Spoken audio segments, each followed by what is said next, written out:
जल चढ़ाने जा रहे हो भगवान शंकर के मंदिर में, शिव जी के मंदिर में, अगर एक लोटा जल लेकर पहुंचे हो तो भी तुम्हारा मौन होना जरूरी है।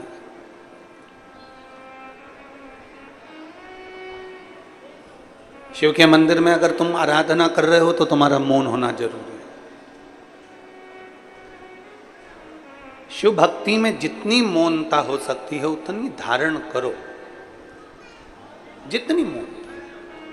कथा सुनने भी आते हो, वैसे तो आप लोग छत्तीसगढ़िया सबड़े बढ़िया, ये वैसे तो आप छत्तीसगढ़ के रहवासी हो, तो ये तो है कि आप लोग कथा को जब सुनते हो तो एकदम मौन होकर, एकदम साइलेंट होकर सुनो। जितनी मौनता हम धारण करेंगे उतने शिव के करीब जाते जाएंगे।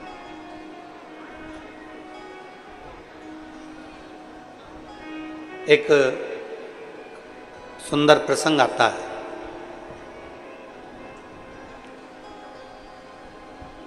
षडानंद कार्तिकेय जी के 6 मुख हैं। भगवान श्री गणेश जी महाराज का एक गज मुख है, लंबोदर। षडानंद कार्तिकेय जी के 6 मुख हैं और भगवान श्री गणेश जी महाराज लंबोदर एक मुख है।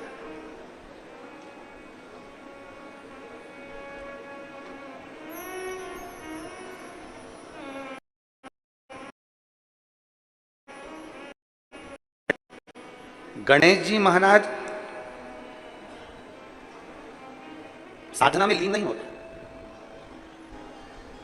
पर षडानंद कार्तिकेय जब भी बैठते हैं, एक बार की साधना में जो कार्तिकेय बाबा बैठे, हजारों वर्ष तक उनकी साधना टूटती ही नहीं, टूटती नहीं।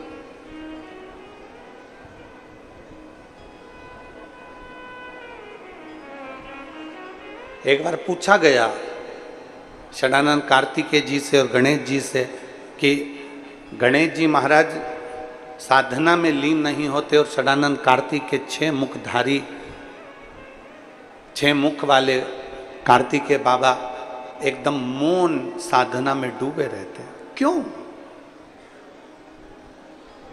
षडानंद कार्तिकेय जी ने कहा कि मौनता, मेरे 6 मुख हैं और 6 मुख में 6 जिह्वा हैं।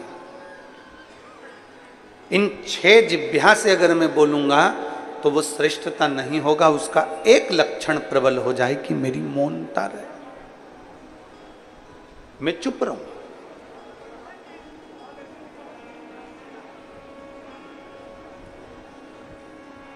और मेरे चुप रहने में मैं भगवान की विरल भक्ति में डूबा रहता हूं, भगवान शिव की विरल भक्ति में समाया होता हूं। हमने भिलाई की कथा में एक बात कही थी कि बुढ़ापे का परम आभूषण है चुप रहना, बुढ़ापे का परम आभूषण है मौन रहना। आप जितने चुप हो, आप जितने मौन हो, उतने प्रभु के करीब हो, उतने करीब हो आप शंकर। पर मौन कहां रहना है? मौन किस जगह पर रहना है? शिव महापुराण की कथा कहती है मौन रहने के लिए भी एक स्थान बताया गया है कि जहां अंतिम का क्षण निकल रहा हो वहां मौन रहिए।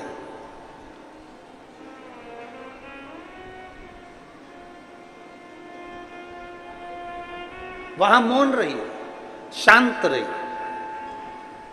जहां व्यर्थ की बातें हो रही हो वहां मौन रहिए। पर बोलने की जब जरूरत हो, अपने सनातन धर्म पर अगर कोई ठेस पहुंचा रहा हो, अपने सनातन धर्म पर कोई उंगली उठा रहा हो, अपने धर्म पर, अपनी सनातन धर्म के ऊपर कोई आक्षेप ठोक रहा हो, उस जगह पर तुम्हें मौन नहीं रहना है, उस जगह पर तुम्हें एकजुट होकर आगे बढ़ना है। वहां मौनता की जरूरत नहीं है, वहां फिर मौन की जरूरत नहीं पड़ती।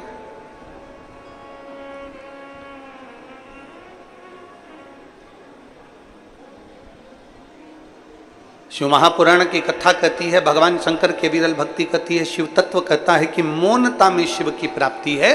पर कुछ स्थान ऐसे बताए गए हैं जहां मौन रही है और कुछ स्थान ऐसे बताए गए हैं जहां बोली है।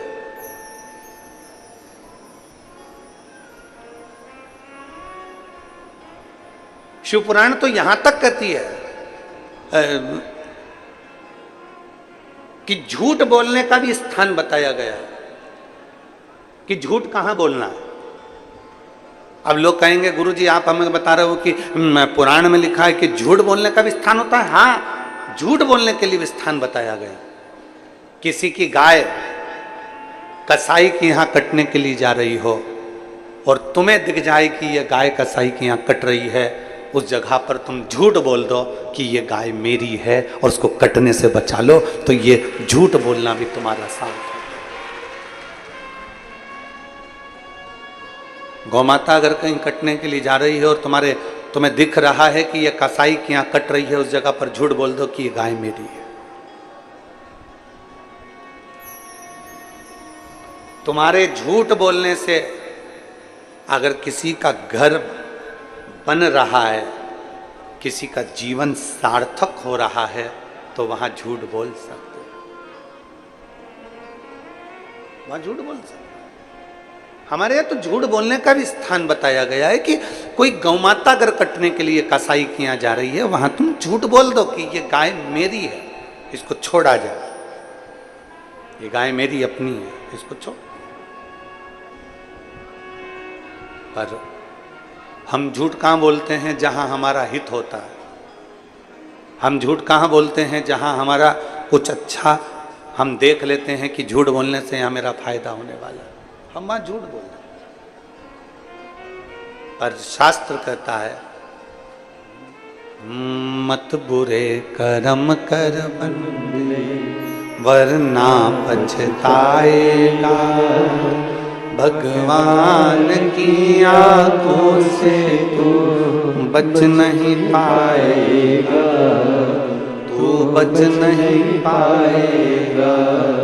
अरे ओ अज्ञानी मत कर नादानी, अरे ओ अज्ञानी मत कर नादानी। तेरे कर्म का फल भी तू ही पाएगा, जैसा किया तूने तेरे आगे आएगा। मत बुरे कर्म कर बंदे वरना पछताएगा, भगवान की आंखों से तू बच नहीं पाएगा, तू बच नहीं पाएगा। अरे ओ अज्ञानी मत कर नादानी, अरे ओ अज्ञानी मत कर नादानी। अपने लिए झूठ नहीं बोलना, अपनी भलाई के लिए झूठ नहीं बोलना। अगर बन सके तो किसी का हित हो रहा हो, किसी का अच्छा हो रहा हो, तो झूठ बोलने में, कहीं गौ माता कट रही है उसको बचाने में बोल सकते।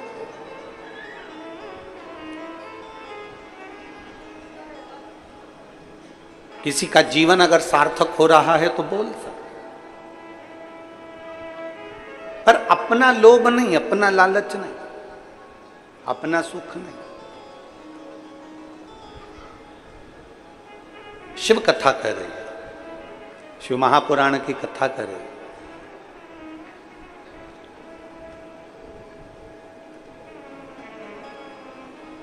देवराज नाम का ब्राह्मण चोरी का धन लेकर जब शंकर के मंदिर में पहुंच गया, शिव मंदिर के अंदर प्रवेश कर गया। ब्राह्मण कर्म से तो वो वंचित था, ब्राह्मण कर्म से तो वो छूटा हुआ था। ब्राह्मण के घर में जन्म जरूर लिया था, पर ब्राह्मण कर्म नहीं कर पाया था, वंचित था। ब्राह्मण का कर्म है शास्त्र पढ़ना, शास्त्र सुनाना, वैश्य का कर्म है धन एकत्रित करना, क्षत्रिय का कर्म है रक्षा करना, शूद्र का कर्म है सेवा के भाव को लीन रहना। अब आज के जमाने में सब अपने अपने कर्म में लगे हैं, केवल व्यक्ति कहीं ना कहीं भटक रहा है तो अपने पथ से भटक रहा है। ब्राह्मण अपने कर्म से वंचित हो रहा है, वैश्य अपने कर्म से वंचित हो रहा है, क्षत्रिय अपने कर्म से वंचित हो रहा है, शूद्र अपने कर्म से वंचित हो रहा है। श्रेष्ठ कर्म करिए। देवराज नाम का ब्राह्मण के घर में जन्म लेने के बाद भी ब्राह्मण तत्व को धारण नहीं कर पाए, ब्राह्मण तत्व धारण नहीं कर पाए।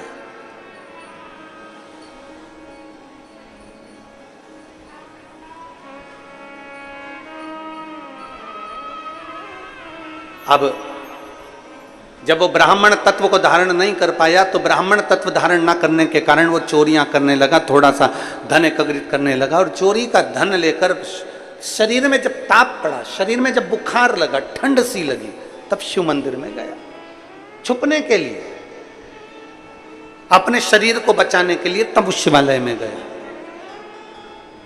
अब किसी ना किसी भाव से, किसी ना किसी रूप में शंकर के पास गया तो है, किसी ना किसी रूप में शिव तत्व के नजदीक गया तो है। आप में से कई मेरी जीजियां ऐसी बैठी हैं, कई जीजा ऐसे बैठे हैं, कई बेटियां कई बेटे ऐसे बैठे हैं, कई माता कई भाई ऐसे बैठे हुए हैं, कई मेरे जीजा होने से बैठे हैं कि उनका मन नहीं होगा। मान लो उनका मन नहीं है कि मैं कथा में नहीं जाऊं, मैं कथा में नहीं जाऊं, मैं कथा में नहीं जाऊं, हम भीड़ होगी, मैं कथा में नहीं जाऊं, पैदल चलना पड़ेगा, मैं कथा में नहीं जाऊं। पर हो सकता है अपनी पत्नी के कारण मुझे छोड़ने जाना पड़ेगा, मुझे वहां तक छोड़कर आ जाओ, भले तुम वापिस आ जाना, पर मुझे छोड़कर आओ। तुम्हें मेरे साथ में चलना पड़ेगा और मैं वहां पर कथा सुनने के लिए जाऊंगा। अरे वहां ऑटो नहीं मिलेगा, अरे मत मिलने दो, तुम चल रहे हो कि नहीं चल रहे हो ये बताओ। अब पति ने सोचा कि भाई इतना मगजमारी करने से तो अच्छा है शिव महापुराण की कथा में चलूं, चल मैं तुझे कथा में ले चलता हूं। और पति कथा में लेकर, अब जरा विचार करिएगा कि पति का मन नहीं था, या किसी सहेली का मन नहीं था, या बेस्ट फ्रेंड का मन नहीं था, या जेठानी का मन नहीं था, या देवरानी का मन नहीं था, या किसी रिश्तेदार का मन नहीं था, पर वो मन मार कर भी शिव महापुराण की कथा में अपने रिश्तेदार के साथ, अपने कुटुंबी के साथ वो कथा में आकर बैठ गया। तो किसी ने पूछा, गुरु जी जिसका मन नहीं है वो कथा में आकर बैठ जाए, उस जबरदस्ती आकर बैठ जाए, कोई मार ठोक के लाके बिठा दे, या किसी ने जबरदस्ती लाकर बिठा दिया, या पत्नी के कहने पर पति जबरदस्ती आ गया, या कोई जेठानी देवरानी जबरदस्ती आ गई, तो कथा का कोई पुण्य उसके खाते में मिलता है कि नहीं मिलता? शिव महापुराण की कथा कहती है, नल के नीचे मटके को सीधा लगाओगे तो भर जाएगा, नल के नीचे मटका उल्टा लगाओगे तो भराएगा नहीं, पर ठंडा जरूर बना रहेगा। उसी तरह कोई अच्छे मन से आया तो उसके अंदर कथा भरा जाती है, और कोई अच्छे मन से नहीं भी आया तो उसको कथा शीतलता तो दे ही देती है। शिव महापुराण उसको शीतलता देती है, शिव महापुराण उसको एक आनंद का अनुभव करा देती है। भले उसका चित्त कथा में नहीं लगे, भले उसका मन कथा में नहीं लगे, उसकी चित्त वृत्ति कथा में नहीं लगे, पर वो कथा में आकर बैठ गया, मतलब बैठा है तो ये निश्चित है। आपको भूख लगी है, आप शादी में गए हो, पंगत लगी है, पत्तल लग रही है, और पत्तल लगते लगते कोई पत्तल देने वाला आया, तुम्हारे साथ में कोई दूसरा बैठा है, उसका पेट भरा हुआ है, वो नहीं खाना चाहता, फिर भी पत्तल वाले को थोड़ी ना मालूम कि इसका पेट भरा है कि खाली है, वो तो पत्तल लगाते लगाते लगाते लगाते गया और उसने पत्तल वहां लगा दी। जिसका पेट भरा था उसके पास भी पत्तल लगी है, तो पड़ोसी ने कहा, तो तेरा तो पेट भरा था, हाँ मैं नहीं खाऊंगा, तो ये पत्तल लग गई, कोई बात नहीं। अब पत्तल लगी थी, इतने में नुक्ति देने वाला आया, बूंदी बूंदी बूंदी बूंदी नुक्ति नुक्ति नुक्ति, और मालूम पड़ा वो नुक्ति उसको डालकर चले गया। फिर पड़ोसन ने कहा, तेरा तो पेट भरा था, अब ये बूंदी कौन खाएगा, अब रख गया तो रख जाने दो, थोड़ी देर में गुलाब जामुन गुलाब जामुन गुलाब गुलाब जामुन करता आया और गुलाब जामुन रखकर चले गया। अब वो रखा तो था, तो उसने सोचा इतना सारा सामान इकट्ठा हो गया है, मेरा पेट भी भरा है, कोई बात नहीं, मैं उसको बांध कर अपने घर के लिए लेकर चले जाता हूं। अगर मन नहीं भी लगे और अगर कोई शिव पुराण की कथा में जाकर बैठ जाता है तो मेरा महादेव उसके पल्लू में कुछ ना कुछ अच्छा बांध कर भेज ही देता है। वो शिव तत्व है, वो शिव तत्व है।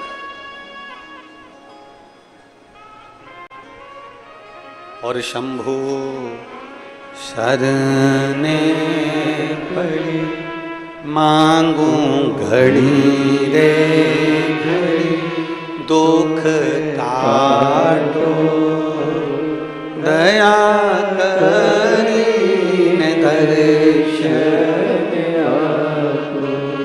शंभु शरणे पड़ी मांगू घड़ी रे घड़ी, दुख काटो दया करीने दर्शन। अब मन से जाओ चाहे बेमन से जाओ,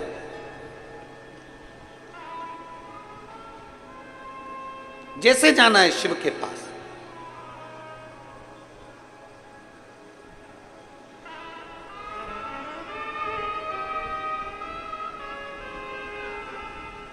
जैसे तुम्हारी मर्जी हो।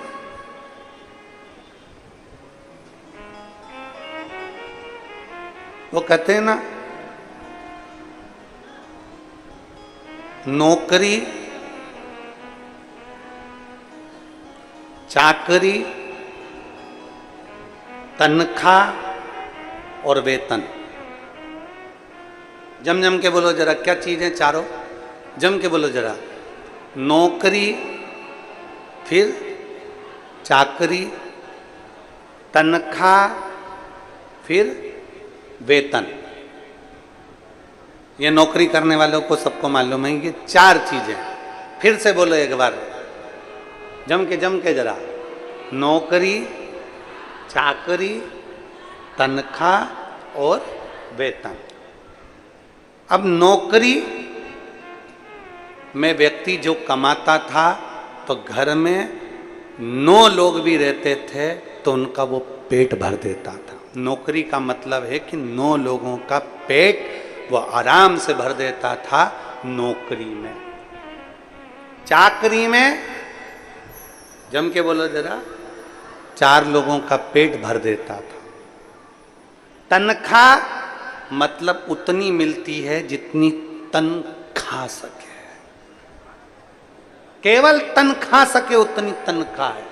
और वेतन मतलब अब उतना मिलता है जितना ये तन भी नहीं खा सकता। वेतन बेमतलब का तन, उतना। नौकरी मतलब 9 लोगों को भी खिला दिया जाए घर के, तो नौकरी में, एक नौकरी में वो पूरे 9 लोगों का पेट भर देता था। चाकरी में 4 लोगों का पेट भर देता था। तनख्वाह में खुद अकेला तन को खिला लेता था। और वेतन में अर्थात ये तन भी उसको प्रयोग ना कर सके, वो वेतन है। अर्थात कुछ भी नहीं बचता, केवल शून्य के बराबर है। बेटे को पढ़ा ले, बेटी को पढ़ा ले, उसकी शादी कर दे, उसकी चाकरी कर दे, बहन के घर का मायरा भर दे, सब कुछ कर दे, कुछ नहीं बचता, कुछ। तब कहा नौकरी में 9 खा सकते हैं, चाकरी में 4 कर सकते हैं, तनख्वाह में शरीर खा सकता है और वेतन में कुछ भी प्राप्त नहीं होता। तब शास्त्र कहता है कि ये सारी चीजें अपनी जगह पर चलने दो और एक नौकरी और चालू करो, वो मेरे शंकर के मंदिर में जाकर 1 लोटा जल चढ़ाने की नौकरी प्रारंभ करो। तब शिव जी के मंदिर में जाइए, 1 लोटा जल बाबा देवाधिदेव महादेव को समर्पित करिए और मेरे भोले तेरी नौकरी सबसे बढ़िया है, सबसे बढ़िया मेरे बाबा तेरी नौकरी सबसे बढ़िया है सबसे खरी, तेरे दरवाजे की चाकरी सबसे बढ़िया है सबसे खरी। जब से तेरा गुलाम हो गया, तब से मेरा भी नाम हो गया। जब से तेरा गुलाम हो गया, तब से मेरा भी नाम हो गया। वरना औकात क्या थी मेरी, वरना औकात क्या थी मेरी, सबसे बढ़िया है सबसे खरी। भोले बाबा तेरी नौकरी सबसे बढ़िया है सबसे खरी। तेरे दरवाजे की चाकरी सबसे बढ़िया है सबसे खरी। अब हमारे यजमानों के लिए, मेरी किस्मत का जब गुल खिला, साहू जी, मेरी किस्मत का जब गुल खिला, तब जाकर के ये दर मिला। मेरी किस्मत का जब गुल खिला, तब जाकर के ये दर मिला। मिल गई मुझको चौखट तेरी, मिल गई मुझको चौखट तेरी, सबसे बढ़िया है सबसे खरी। भोले बाबा तेरी नौकरी सबसे बढ़िया है सबसे। ये भाग्य से मिला। नौकरी चाकरी तनख्वाह वेतन, ये सब चीज से भी अगर कहीं खाली रह जाओ, तब आखिरी में मेरे शिव के द्वार जाओ, मेरे शंकर की चौखट। बोल बम का नारा है, अच्छी अच्छी जम के जरा जोरदार, बोल बम का नारा है, सारी समस्या का हल आखिरी में शिव के करीब। शिव करते क्या है? अपनी शरणागति में जो आ गया, शंकर के करीब में जो आ गया, शिव उसको अकेला नहीं छोड़ते, उसको सूना नहीं छोड़ते।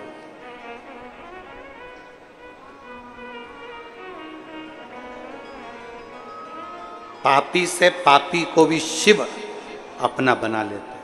पापी से पापी है तो भी शंकर उसको अपना बना।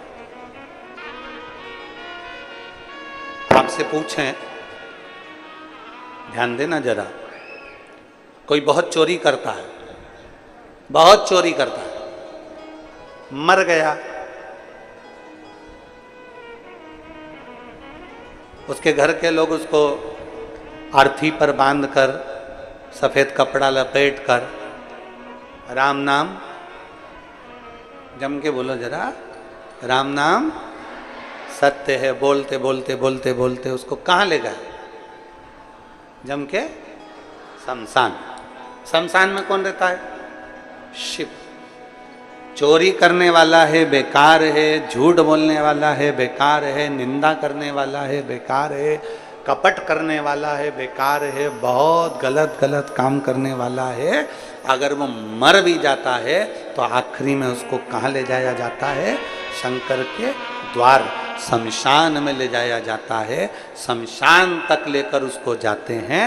शिव के धाम तक लेकर जाते हैं। कोई शंकर भगवान से पूछे कि प्रभु ये इसने तो चोरी करी थी, इसने तो झूठ बोला था, इसने तो कपट करा था, इसने तो बेईमानी करी थी, इसने तो प्रपंच करा था, फिर इसको आपका धाम कैसे मिल गया, आपका दरवाजा कैसे मिल गया? तो शंकर भगवान कहते हैं इसने चोरी करी, इसने झूठ बोला, इसने प्रपंच करा, ये बेईमानी करा, ये छल करा, ये कपट करा, पर इसने एक काम करा कि कोई शिव महापुराण की कथा सुनकर जा रहा था, उसके चेहरे का मात्र दर्शन कर लिया, इसलिए मेरे धाम में आकर विराजमान है। इसलिए वो मेरे नजदीक में, मेरे धाम में, मेरे करीब में, मेरे पास में आ गए। शिव महापुराण की कथा सुनने वाले का मात्र मुख का दर्शन। और विद्येश्वर संहिता कर रही है, विद्येश्वर संहिता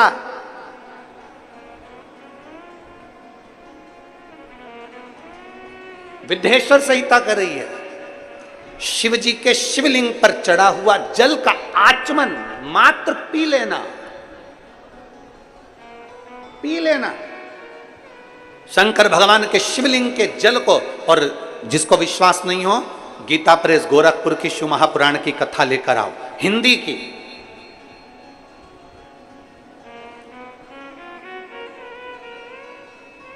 अगर कोई तुमसे कह दे कि शंकर जी पे चढ़ा हुआ जल नहीं पीना चाहिए, तो उसको कहो गीता प्रेस गोरखपुर की हिंदी की शिव पुराण लेकर आओ, उसकी विद्येश्वर संहिता पढ़ो, खुद भी पढ़ो, किसी के कहने पर भरोसा ना करिए, विद्येश्वर संहिता खुद पढ़िए।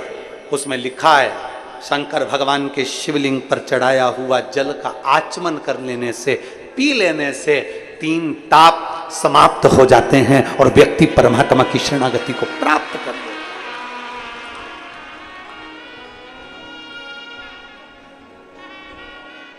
सारे देवताओं की मूर्ति और शंकर भगवान का स्वरूप शिवलिंग, मूर्ति में और शिवलिंग में अंतर है।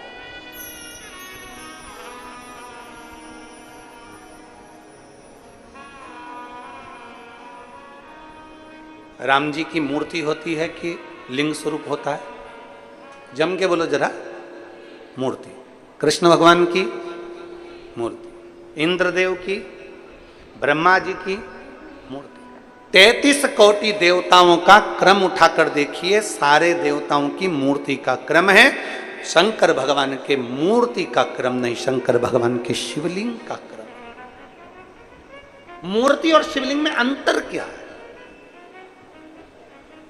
क्या अंतर है मूर्ति और शिवलिंग में?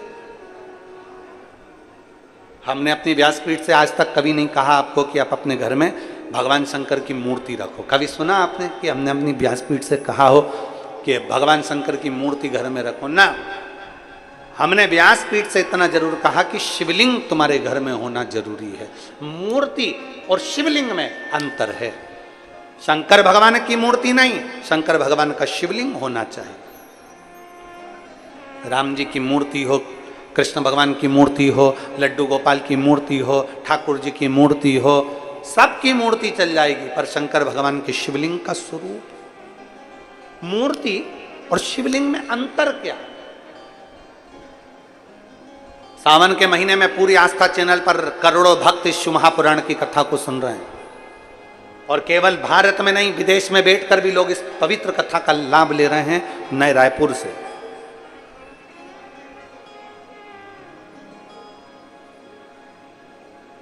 गनौत की इस पवित्र भूमि से करोड़ों शिव भक्त आस्था चैनल के माध्यम से, फेसबुक, यूट्यूब के माध्यम से कथा सुन रहे हैं। आज की कथा में आप स्मरण करिएगा कि मूर्ति और शिवलिंग में जमीन और आसमान का अंतर है। 33 कोटि देवताओं की मूर्ति होती है, पर शंकर भगवान का मूर्ति नहीं, शिवलिंग होता है। कारण मूर्ति केवल एक की होगी, केवल एक मूर्ति, केवल एक की। राम जी की मूर्ति है तो राम जी की, कृष्ण भगवान की मूर्ति है तो कृष्ण भगवान की, देवी जी की मूर्ति है तो देवी जी की, इंद्र की मूर्ति है तो इंद्र की, गरुण की है तो गरुण की, वरुण की है तो वरुण की, ब्रह्मा की है तो ब्रह्मा की, सावित्री की है सावित्री की, गायत्री की है गायत्री की, लक्ष्मी की है लक्ष्मी की। मूर्ति केवल एक देवता की, राम जी की है तो राम जी की, कृष्ण की है तो कृष्ण की। मूर्ति एक देवता की होती है और शिवलिंग एक देवता का नहीं। जिस घर में शिवलिंग होता है वहां 33 कोटि देवता एक ही स्वरूप में विराजमान रहे।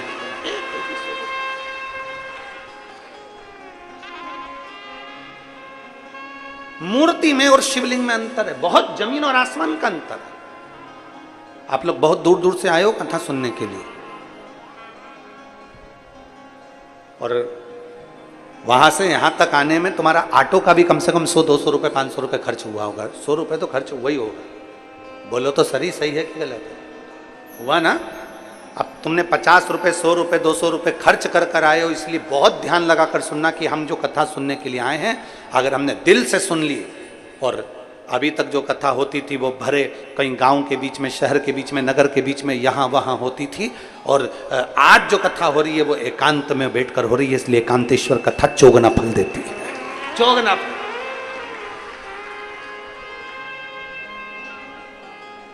मूर्ति में और शिवलिंग में जमीन आसमान का अंतर।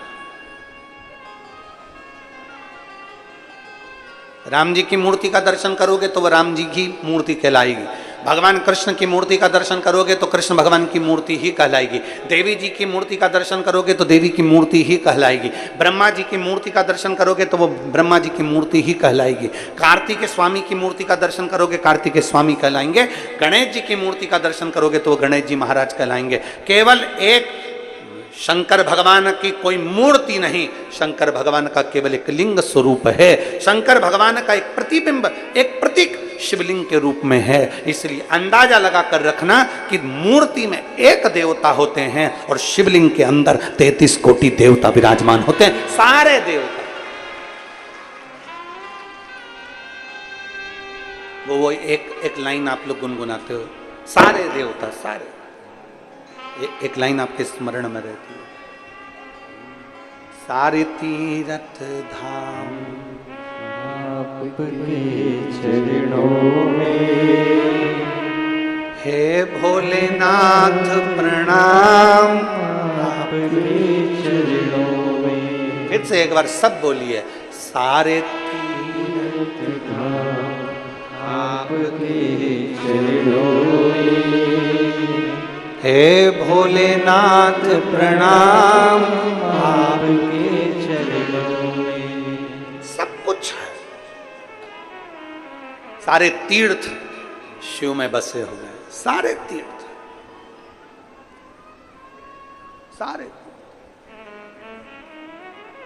जहां शिव है वहां गंगा है, जहां शिव है वहां गणेश है, जहां शिव है वहां रिद्धि सिद्धि है, जहां शिव है वहां षडानन कार्तिक है, जहां शिव है वहां लक्ष्मी है, जहां शिव है वहां विष्णु है, जहां शिव है वहां ब्रह्मा है, जहां शिव है वहां सरस्वती है, जहां शिव है वहां गायत्री है, जहां शिव है वहां सावित्री है, जहां शिव है वहां 33 कोटि देवता विराजमान है। एक शिवलिंग,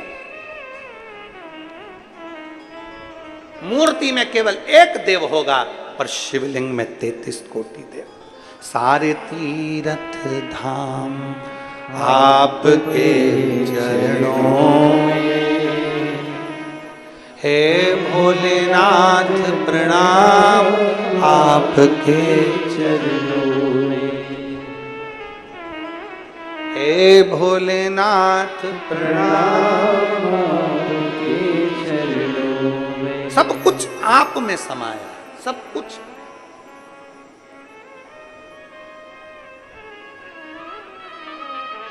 अब कोई तुमसे कह दे कि शंकर पर चढ़ा हुआ जल ना पीजिए, कोई तुमसे कह दे शिव जी के जल का आचमन ना करिए, कोई तुमसे कह दे शंकर भगवान के जल का सींचन ना करिए, कोई तुमसे कह दे शिव महापुराण की कथा तो यहाँ तक कहती है जल तो जल, एक बेलपत्र अगर शंकर भगवान की शिव पर चढ़ी हुई मिल जाए उसको मात्र मस्तक से लगा लिया जाता है तो कहते हैं चारों धाम के तीर्थ का फल एक क्षण में मिल जाता है। एक बेलपत्र से 4 धाम तीर्थ का फल तुरंत प्राप्त, एक बेलपत्र से।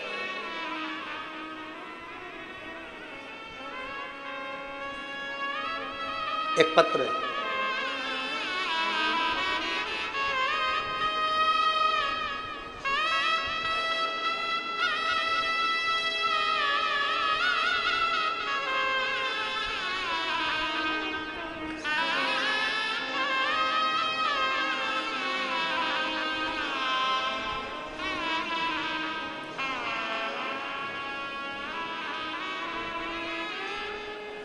सफरी साहू, पति रामाधर साहू,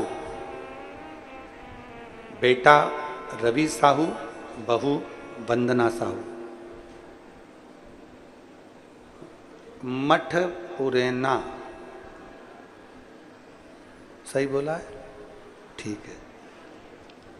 मठ पुरेना रायपुर छत्तीसगढ़ से है। कहीं बैठी हो तो हाथ हिला सकते हैं।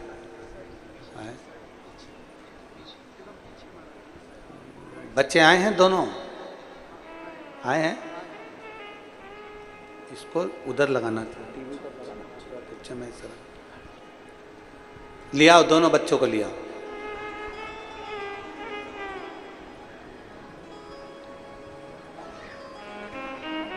रवि साहू, बहू वंदना साहू, मठ पुरेना रायपुर छत्तीसगढ़ से। गुरुदेव,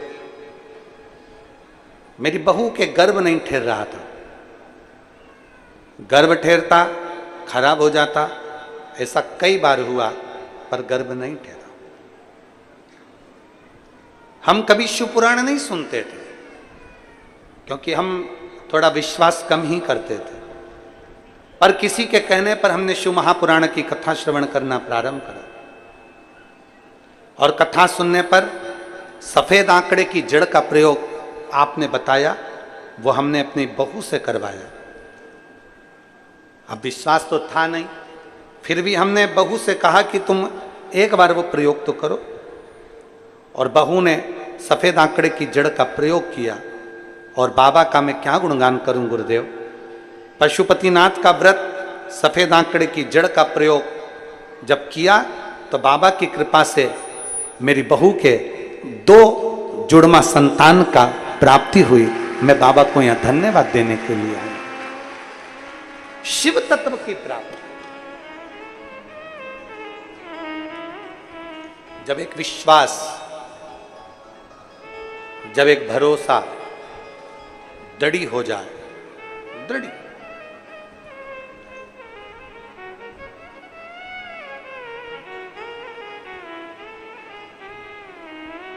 जब एक भरोसा दृढ़ हो जाए, एक विश्वास दृढ़ हो जाए, तो शिव कैसे ना मिले।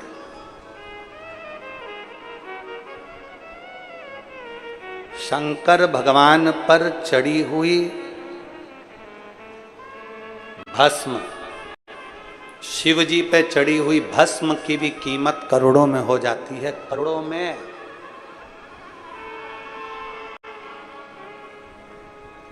शंकर भगवान को चढ़ी हुई एक भस्म की कीमत भी करोड़ों में हो जाती है। शिव तत्व कहता है कि शंकर पर चढ़ी हुई भस्म भी हमारे शरीर पर लग जाए, शंकर पर चढ़ी हुई भस्म भी हमारे शरीर पर लग जाए या हमारे घर में अगर थोड़ी सी लग जाए तो हमारे जीवन का कल्याण कर देती है। शिव पर चढ़ी भस्म, शंकर पर चढ़ी एक बेलपत्र, शंकर का नाम का स्मरण गुणगान। एक पत्र और है, देखिए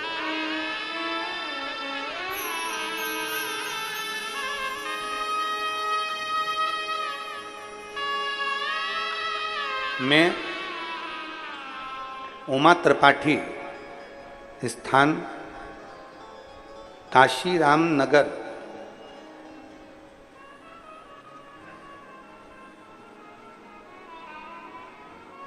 मैं उमा त्रिपाठी, स्थान काशीराम नगर। तो काशीराम नगर कहाँ है? यही है क्या? अच्छा, कहीं बैठी हैं उमा जी त्रिपाठी? कहीं बैठी हो तो जरा दोनों हाथ ऐसे हिलाओ तो दिख जाओगी। उमा त्रिपाठी कहीं बैठी हो तो हाथ हिलाइएगा। हाँ, फिर से हिलाओ एक बार ऐसे हाथ। हाँ, दिख गए हो, ठीक है। आइए, पधारिए, एक बेलपत्र लेकर जाइएगा। आ जाओ। मैं उमा त्रिपाठी, स्थान काशीराम नगर। मैं बाबा का क्या वर्णन करूं गुरुदेव, मेरे पास शब्द नहीं है। बाबा, मेरी सास के छाती में, सीने में एक गठान हो गई। जब गांठ हो गई सीने में तो डॉक्टर को जब बताया गया तो मालूम पड़ा कि उनको कैंसर हुआ।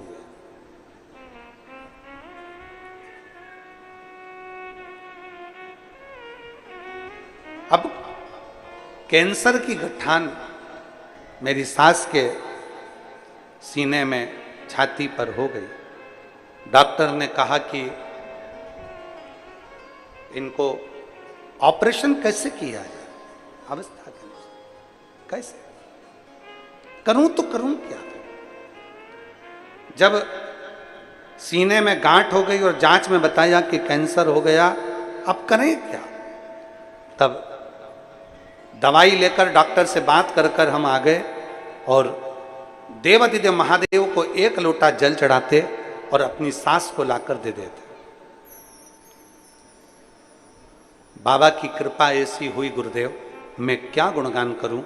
दूसरी बार जब हम वापिस अपनी सासू माँ का जांच कराने के लिए जब हॉस्पिटल 1 महीने के बाद लेकर गए, बाबा की कृपा से उनकी कैंसर की सारी रिपोर्ट नील हो गई और उनकी जांच ठीक है। मैं बाबा को यहाँ धन्यवाद देने के लिए आई हूँ। मेरा नाम है उमा त्रिपाठी, स्थान काशीराम नगर से आई हूँ। काशीराम आ जाओ।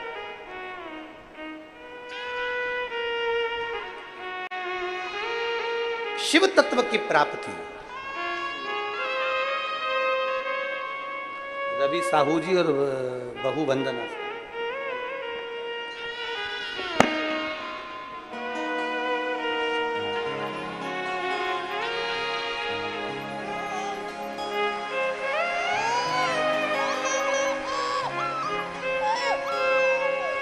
एक बार जोरदार ताली बजाकर दोनों का स्वागत। ले बेटा।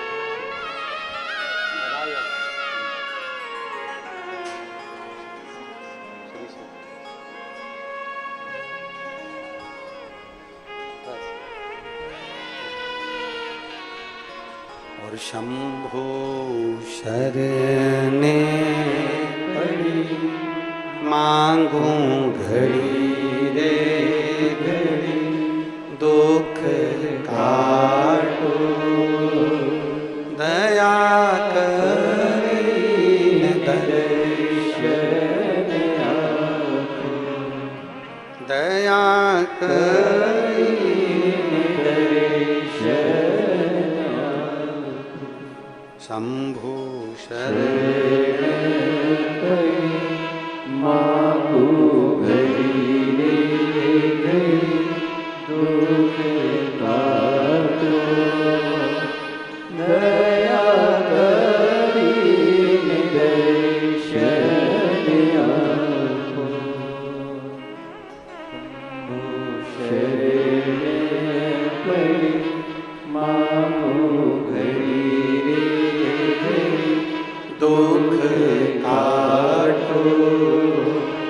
दया करी निदर्शया।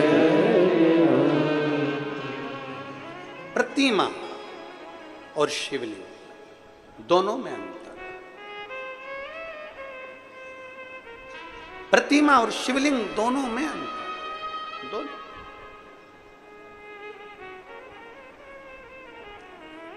ये सफरी साहूपति रामादर साहू जी ने पत्र में एक लाइन अच्छी लिखी है। हम नहीं जानते थे कि शंकर के शिवलिंग पर चढ़े हुए जल की महत्वता क्या। हम नहीं जानते थे कि शंकर पर चढ़े हुए शिवलिंग पर, शंकर पर चढ़े हुए शिवलिंग पर चढ़े हुए बेलपत्र की महत्वता क्या। इन्होंने एक पत्र में लाइन अच्छी लिखी। दुनिया के लोग जिस दिन जान जाएंगे ना कि शंकर का शिवलिंग का चढ़ा हुआ जल कितना महत्वपूर्ण है, दुनिया का एक एक बच्चा आ जाइए, आ जाओ, दुनिया का एक एक बच्चा जब जान जाएगा कि शंकर पर चढ़े हुए जल की मूलता क्या है, तब उसको समझ में आ जाओ।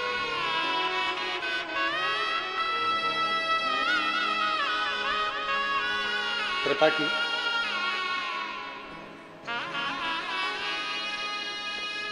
ठीक है, आप ही को प्रॉब्लम है, ठीक है ना?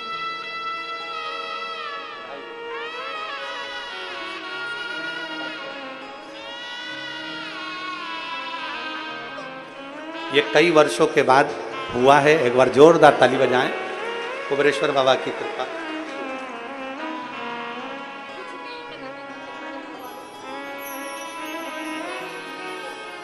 अब ठीक है, तबियत बिल्कुल ठीक। शिव तत्व की प्राप्ति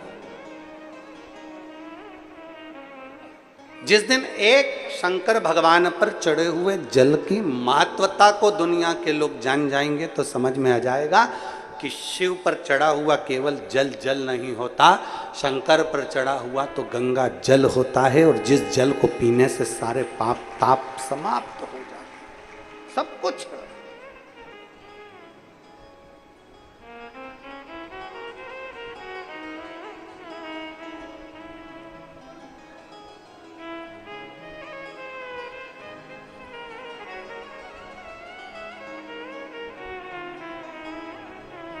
शिव पर चढ़े हुए जल का मात्र आचमन कर लेने पर, शंकर के चढ़े हुए जल का मात्र अपने ऊपर प्रोक्षण कर लेने पर जीव को क्या क्या सुख प्राप्त हो जाता है, क्या उसको समझ में जिस दिन आ गया। फिर निवेदन है, प्रतिमा एक की होती है और शिवलिंग एक स्वरूप में। शंकर के शिवलिंग में केवल एक देव नहीं, शंकर के शिवलिंग में अनेक अनेक देव, 33 कोटि देवता उस शिवलिंग के अंदर विराजमान होते हैं। 33 कोटि।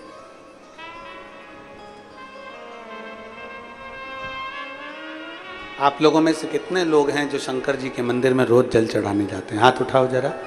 सभी लोग जाते हो? बहुत बहुत साधुवाद है, रखिए।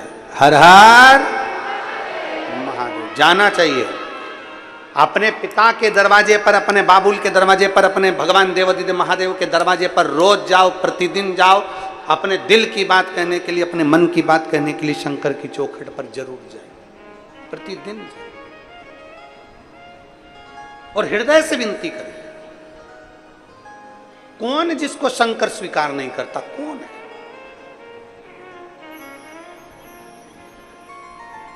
कहने वाले कहते रहेंगे शिव जी पे जल मत पियो, शंकर पर चढ़ा हुआ जल का आचमन मत करो, शंकर जी पे चढ़ा हुआ जल का स्मरण मत करो। निवेदन, जितना ज्यादा इधर उधर भटकोगे पूरी जिंदगी तुम्हारी भटकने में निकल जाएगी और कुछ भी हाथ में नहीं लगेगा। अब अपने दिल को एक पक्का कर लो कि हम शंकर के हैं, शंकर हमारा है। हम शिव को जैसे भजेंगे शिव हमको वैसा मिल जाएगा। बाकी का अब हमें कहीं नहीं जाना, हमें शिव तत्व को जानना है।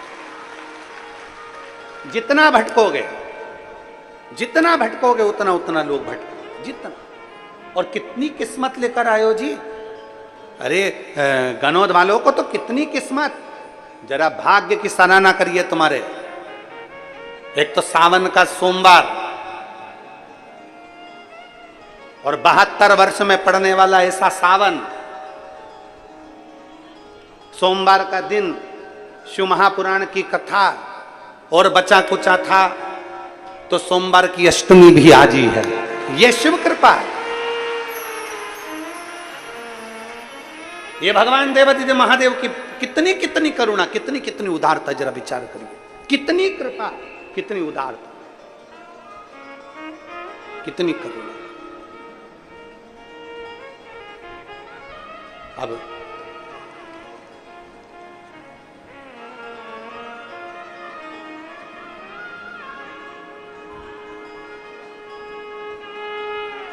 शिव उदारता, शिव शंकर की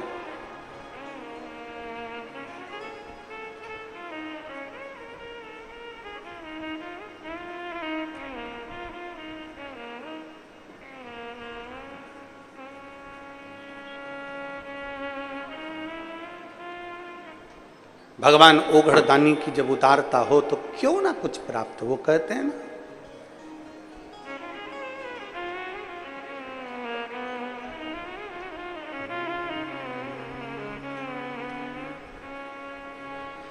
गोरा की चुनरी में ओम लिखा है, गोरा की चुनरी में ओम लिखा है, ओम लिखा है, हरि ओम लिखा है, ओम लिखा है, हरि ओम लिखा है।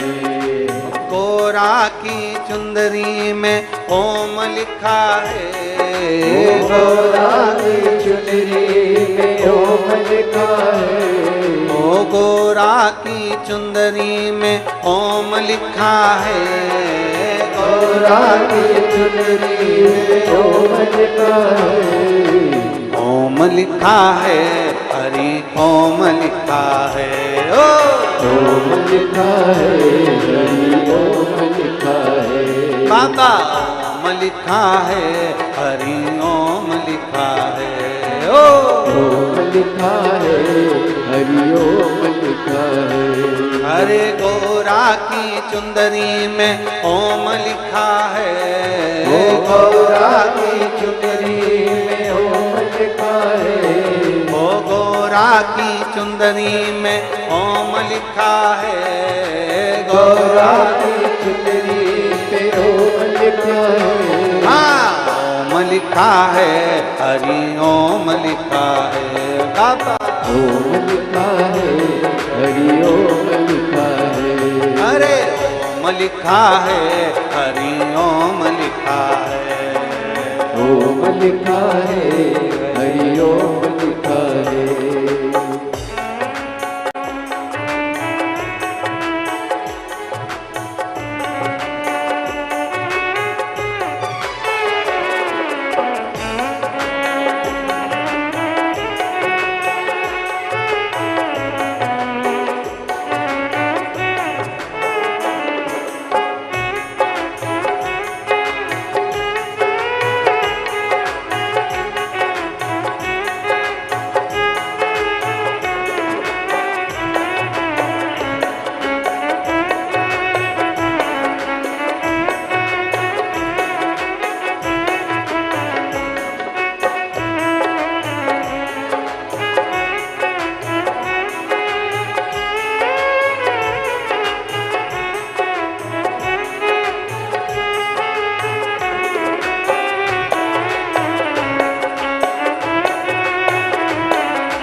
गौरा के माथे पे बिंदिया विराजे, गौरा के माथे पे बिंदिया विराजे, ओ गौरा के माथे पे बिंदिया विराजे, गौरा के माथे पे बिंदिया विराजे।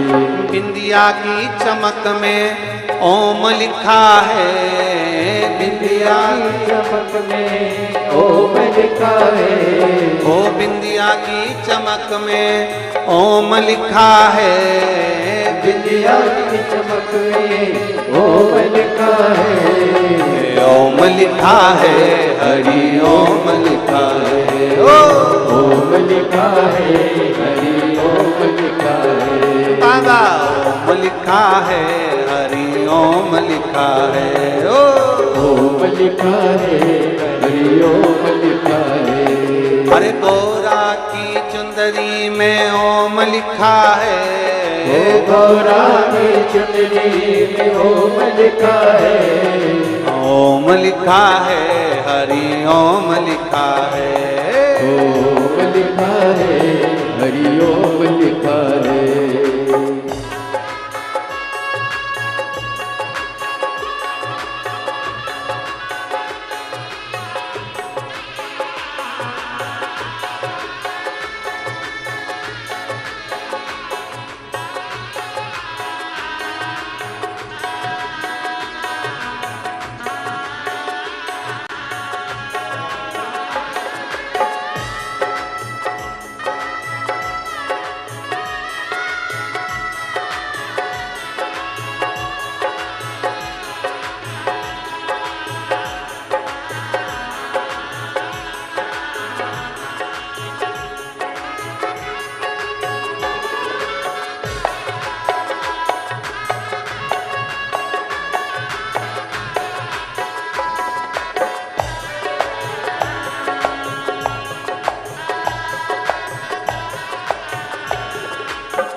गौरा के कानों में झुमके विराजे, गौरा के कानों में झुमके विराजे, गौरा के कानों में झुमके विराजे, गौरा के कानों में झुमके विराजे। झुमके की लड़ियों पे ओम लिखा है, झुमके की लड़ियों पे ओम लिखा है, ओम लिखा है, हरि ओम लिखा है, ओम लिखा है, हरि ओम लिखा है, ओम लिखा है, हरि ओम लिखा है, ओम लिखा है, हरि ओम लिखा है।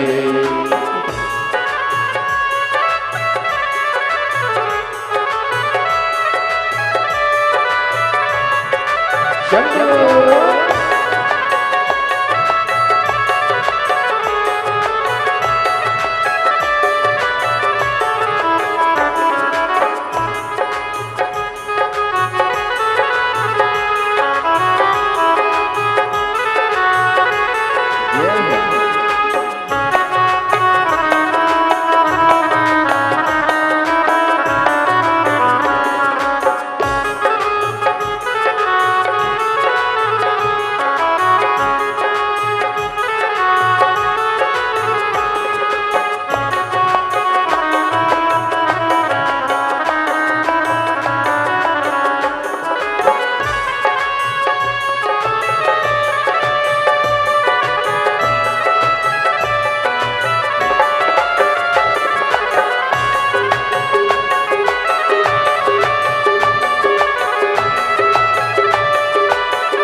गले में माला विराजे, गौरा के गले में माला विराजे, गौरा के गले में माला विराजे, गौरा के गले में माला विराजे। माला के मोती पे ओम लिखा है, माला के मोती पे ओम लिखा है, ओम लिखा है, हरि ओम लिखा है, ओम लिखा है, हरि ओम लिखा है। गौरा की चुनरी पे ओम लिखा है, गौरा की चुनरी पे ओम लिखा है, ओम लिखा है, हरि ओम लिखा है, ओम लिखा है, हरि ओम लिखा है।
कंगना विराजे, गौरा के हाथों में कंगना विराजे, गौरा के हाथों में कंगना विराजे, गौरा के हाथों में कंगना विराजे।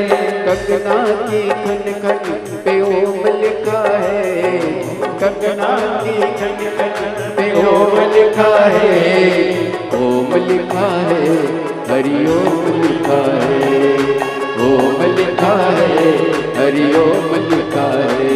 ओ गौरा की चुंदरी में ओम लिखा है, ओ गौरा की चुनरी में ओम लिखा है, ओ गौरा की चुंदरी में ओम लिखा है, ओ गौरा की चुनरी में ओम लिखा है, ओ ओम लिखा है, हरि ओम लिखा है। बाबा ओम लिखा है, हरि ओम लिखा है, बाबा ओम लिखा है, हरि ओम लिखा है, ओम लिखा है, हरि ओम लिखा है, बाबा ओम लिखा है, हरि ओम लिखा है, ओम लिखा है, हरि ओम लिखा है, शंभो ओम लिखा है, हरि ओम लिखा है, ओम लिखा है, हरि ओम लिखा है।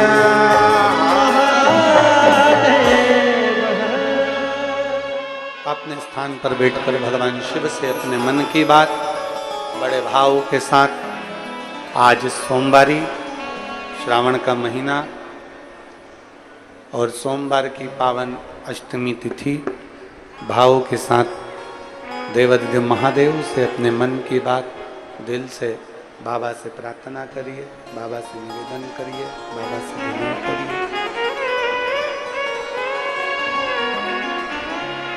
जहाँ जगह मिले वहाँ बैठकर भगवान से अपने मन की बात करिए।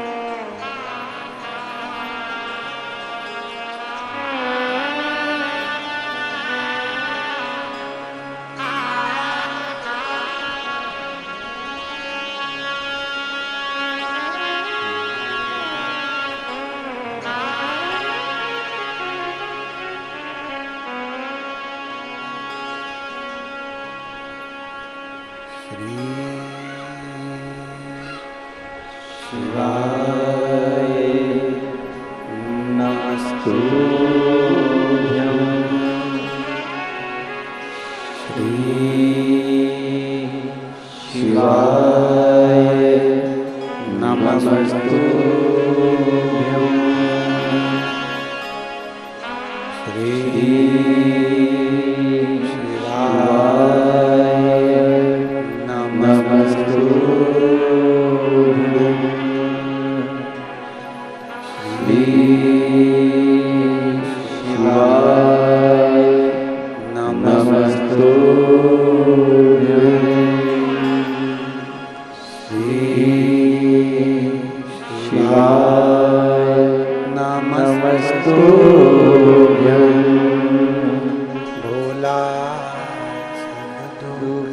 काटो हमारा, भोला सब दुख काटो हमारा।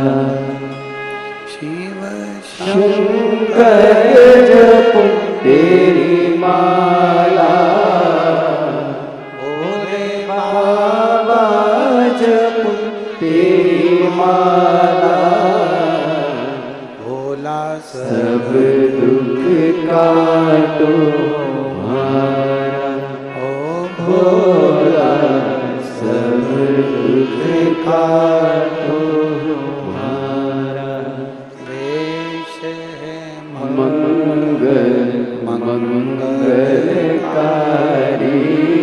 वेश है मंगल मंगलकारी।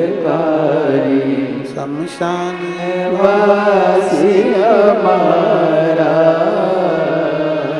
शमशान वासी हमारा, ओ भोला सब दुख काटो हमारा, ओ भोला सब दुख काटो हमारा। भगवान देव अपने महादेव भगवान शिव का चरित्र कह रहा है। भगवान शंकर की करुणा मैं कथा कह रही। मूर्ति में और शिवलिंग में अंतर है। मूर्ति में केवल एक देव होते हैं, शिवलिंग में 33 कोटि देवता होते हैं।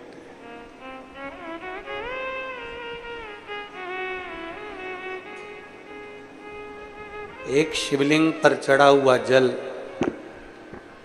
33 कोटि देवताओं पर चढ़े हुए जल के चरणामृत के बराबर।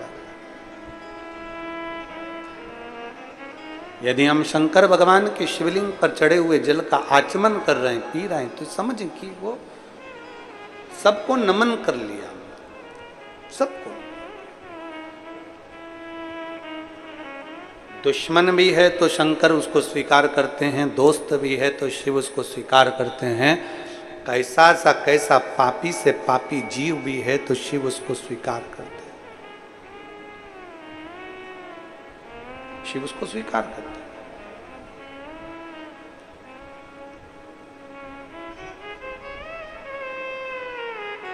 एक कथा बड़ी सुंदर आती है शिव महापुराण की।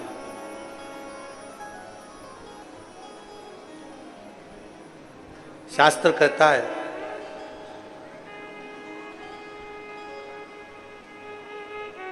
कई लोग कहते हैं कि गुरुजी श्रावण के महीने में पूजन का इतना महत्व क्यों होता है। संपूर्ण क्षेत्रवासी और संपूर्ण देशवासी और संपूर्ण विदेश में बैठे हुए शिव भक्त भी ध्यान लगे। श्रावण महीने का पूजन का इतना महत्व क्यों है। एक कथा बड़ी सुंदर आती है। श्रावण महीने में माता पार्वती जी भगवान शिव की आराधना में लीन।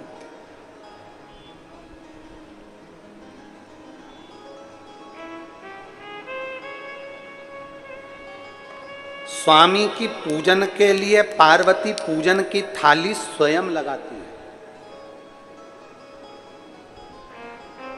और जितनी मेरी जीजियां बैठी हैं और जितने मेरे जीजा बैठे हैं, जितनी माताएं बैठी हैं और जितने मेरे भाई बैठे हैं, आपसे निवेदन है, पशुपति व्रत यदि आप करते हो, सोमवार का, सावन के सोमवार का व्रत यदि आप करते हो, 16 सोमवार यदि आप करते हो, संकट सोमवार यदि आप करते हो, तो निवेदन, पशुपति व्रत करने वाली मेरी जीजी हो, मेरे जीजा हो, मेरी बेटी हो, मेरे बेटा हो, मेरी माताएं हैं, मेरे भाई हो, या संकट सोमवार करने वाले या 16 सोमवार करने वाले जितने मेरे बहन भाई हैं, शंकर भगवान के पूजन की थाली अपने को स्वयं लगाना चाहिए। स्वयं। इसका फल कितना है वो शिव पुराण बता रहे। स्वयं लगाइए शिव पुराण की पूजन। हम जब यजमान पूजन करने आते हैं तो हम तो यहाँ कहेंगे यजमान परिवार से, साहू परिवार से, श्री चंद्रकांत जी साहू जी से, भूपेन जी से, चंद्रशेखर जी से, धर्मेंद्र जी से, वीरेंद्र जी से, और उनकी धर्म पत्नी अगर कथा सुन रही हैं तो उनसे भी कहेंगे। यहाँ पूजन की आरती की थाली भी आपको लगाना चाहिए, और पूजन जो हो तो उस समय पर घर की बहुओं को आकर बैठकर ब्राह्मण देवता के साथ में मिलकर पूजन का सामान की थाली आपको तैयार करना चाहिए। कहते हैं एक बार अगर शंकर भगवान के पूजन की थाली की तैयारी हम स्वयं करते हैं तो हमारे घर में कितना भी अगर कष्ट भी है तो भगवान भी हमारे लिए कुछ ना कुछ अच्छा करने का प्रयास जरूर करते हैं। इतना फल है पूजन की मात्र थाली का। और देखिए शिवपुराण की कथा कितनी अच्छी बात कर रही है कि पार्वती जी शंकर भगवान के पूजन की थाली तैयार कर रही है। माता पार्वती जी पूजन की थाली पूर्ण श्रृंगारित कर रही है।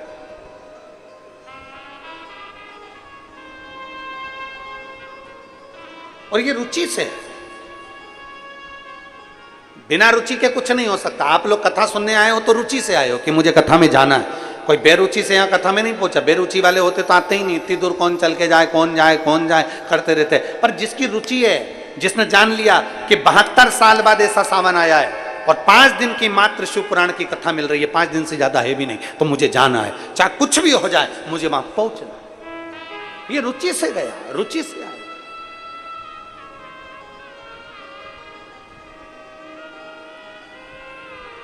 अपने साथ में बिछाने का अपने पन्नी ले ली, पॉलिथीन ले ली, बरसाती ले ली, छाता ले लिया, पानी की बोतल ले ली, कथा में पहुंच गए। एक पत्र है,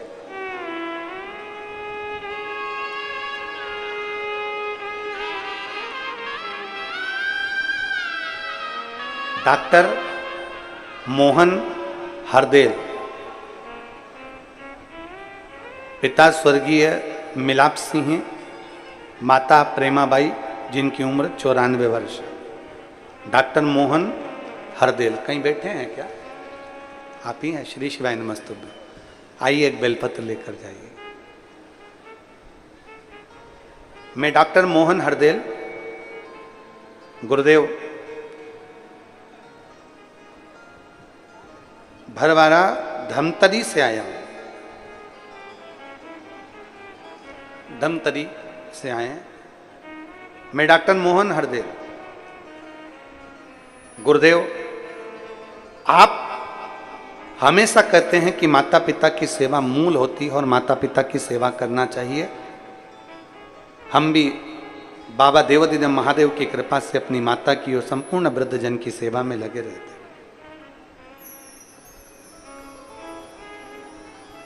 गुरुदेव, कौड़िया में जब कथा चल रही थी आपकी, आपके मुख से हमने सुना था कि अगर शिव महापुराण में आने वाले शिव भक्तों का अगर मुख झूठा कराया गया है तो उसका फल मिलता जरूर। किसी ने अगर एक पानी की बोतल दी है, एक पानी का पाउच दिया है, किसी ने उनका मुख झूठा कराया, किसी ने बिस्कुट दिया, किसी ने कुछ खाने का दिया, अपने घर से कोई पूड़ी बना लाया, कोई रोटी बना लाया और उनका अगर मुख झूठा करा दिया, उसका फल मिलता जरूर है। और गुरुदेव, पहले हमको विश्वास नहीं था क्या ऐसा होता है। फिर हमने भी ये करके देखा कि वो सियोर वाला महाराज कहता है कि किसी का मुख झूठा कराओ तो बाबा भंडार जरूर भरता है। हमने कौड़िया की कथा में 10-10 रुपए का पॉपकॉर्न का पाउच खरीद लिया और पॉपकॉर्न का पाउच खरीदकर हमने 30 से 40 लोगों को वो कथा सुनने, जो पहले से रात भर जो रुकने वाले भक्त हैं, उनको हमने दिया खाने के लिए। और बाबा, मैं क्या वर्णन करूं, एक हफ्ता नहीं हुआ और एक हफ्ते के अंदर बजाज एलायंस वाले मैनेजर का फोन आता है और कहते हैं आपकी बेटी मोनिका हरदेल के नाम से 10-10 हजार की पहले कभी किस्त जमा हुई होगी तो उसका पैसा 1,77,000 रुपये आपको देना है। गुरुदेव, कब किस्त जमा करी थी उसकी कोई पॉलिसी हमारे पास नहीं थी, कब पैसा जमा करा था हमको नहीं मालूम था। कब हम पैसा जमा करें हमको उसका भी याद नहीं है। और बेटी के नाम पर उनका फोन आया कि पैसे देना है। हमको लगा कि फोन पर तो बेवकूफ़ बनाने वाले ढेर सारे हैं, कोई किसी रूप में बेवकूफ़ बना देता है, किसी रूप में बना देता है, तो हमने उसको ध्यान नहीं लिया। पर कंपनी वाले खुद आकर हमसे कहते हैं आपकी पॉलिसी दीजिए। हमारे पास पॉलिसी नहीं मिली तो उन्होंने खुद कंपनी से पॉलिसी निकालकर हमारी बेटी को 1,77,000 रुपये 70,000 रुपये प्रदान किए। केवल किसी शिव भक्त का मुख झूठा कराने का क्या यह फल मिल सकता है? और दूसरा गुरुदेव एक बात और कहना चाहता हूं, मेरी भतीजी ने पीएससी की परीक्षा दी थी और परीक्षा में उत्तीर्ण नहीं हो पा रही थी, परेशान हो गई। तो हमने हमारी भतीजी से कहा था कि शंकर पर जल चढ़ा, और वो सीहोर वाला महाराज कहता है कि लगन से मेहनत कर, जितनी पढ़ सकती उससे चोग ना पढ़। वो सीहोर वाला महाराज कहता है जितनी लगन से पढ़ोगे उतना फल मिलेगा। हमारी भतीजी ने चौगनी मेहनत करी, आखिरी में बेलपत्री में शहद लगाकर शिव जी को चढ़ाया और फिर वापस एग्जाम दिया। आज मेरी बेटी भतीजी डिप्टी डायरेक्टर जिला पंचायत गारियाबाद में पोस्टिंग हुई है। मैं बाबा को यहाँ धन्यवाद देता हूं। एक शिव तत्व, एक शिव भक्त, एक शिव की उपासना,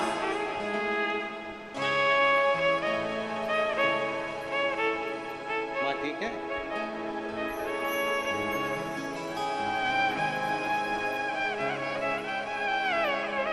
तो बाबा की कृपा है ये।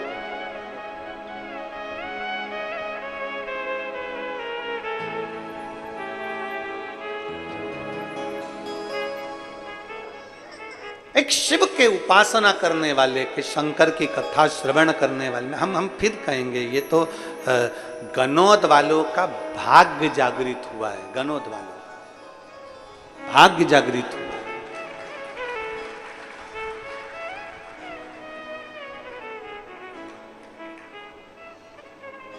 अपने घर में अगर थोड़ा सा भी सीरा बना लिया, कभी थोड़ी सी खिचड़ी बना ली, 4 रोटी ज़्यादा बना ली, थोड़ी पूड़ी बना ली, आ गए।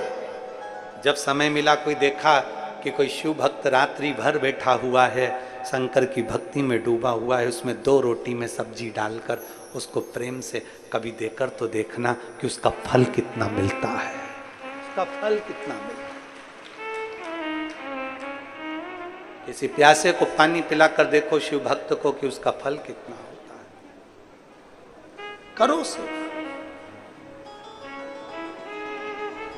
हम तो अभी 17 अगस्त को सीहोर की कावड़ है सुबह 9 बजे की, सीवन नदी से कुबरेश्वर धाम तक जाती है। हम तो आसपास के क्षेत्रवासियों से भी कहते हैं वहाँ के कि इतने शिव भक्त कब आते हैं, उनकी सेवा करो, दिल से करो, खूब करो, खूब करो।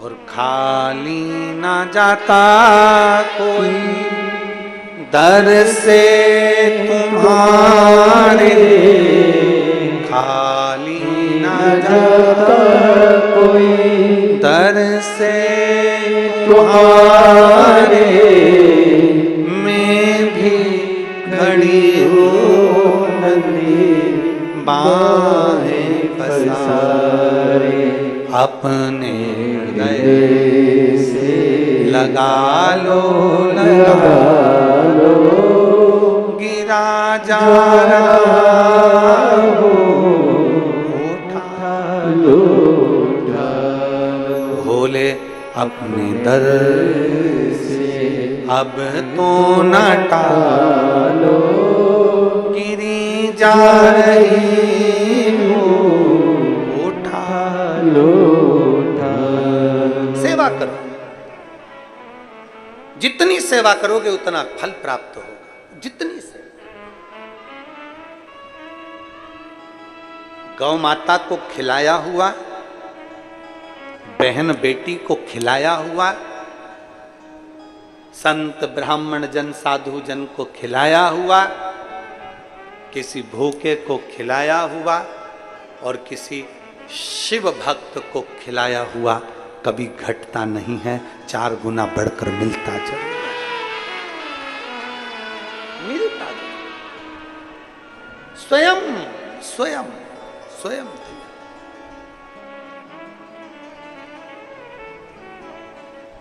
अपने हाथों से सेवा करिए,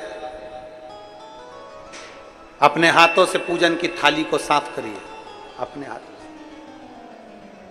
पशुपति व्रत करने वाले ध्यान लगाकर सुनना कि पशुपति व्रत का फल कब मिलता है, जब अपनी थाली अपन पूजन की खुद लगाए स्वयं। कितनी बड़ी कथा है। आप में से कोई ने संकट सोमवार करें? 16 सोमवार संकट सोमवार जिसने करे हाथ उठाओ जरा। बहुत सारे लोगों ने करे, रखो रखो रखो। आप लोगों ने संकट सोमवार 16 सोमवार का अगर व्रत करा है तो उसमें कथा आती है। उस कथा में वर्णन आता है कि रानी ने दासी के हाथ से पूजा की थाली भेज दी थी। बोलो सुनी कि नहीं सुनी, पढ़ी कि नहीं पढ़ी? रानी ने पूजन की थाली दासी के हाथ से भेज दी थी, और दासी के हाथ से जब पूजन की थाली भेजी तो रानी को दर दर ठोकर खाना पड़ी। अर्थात रानी अगर वो पूजन की थाली स्वयं लगा कर देती तो उसका फल चौगुना प्राप्त होता, चौगुना।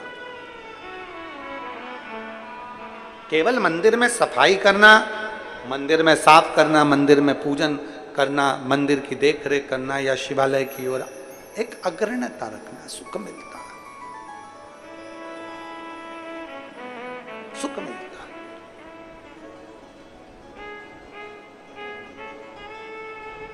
शिव तत्व कह रहा है भगवान शंकर के एक पत्र है।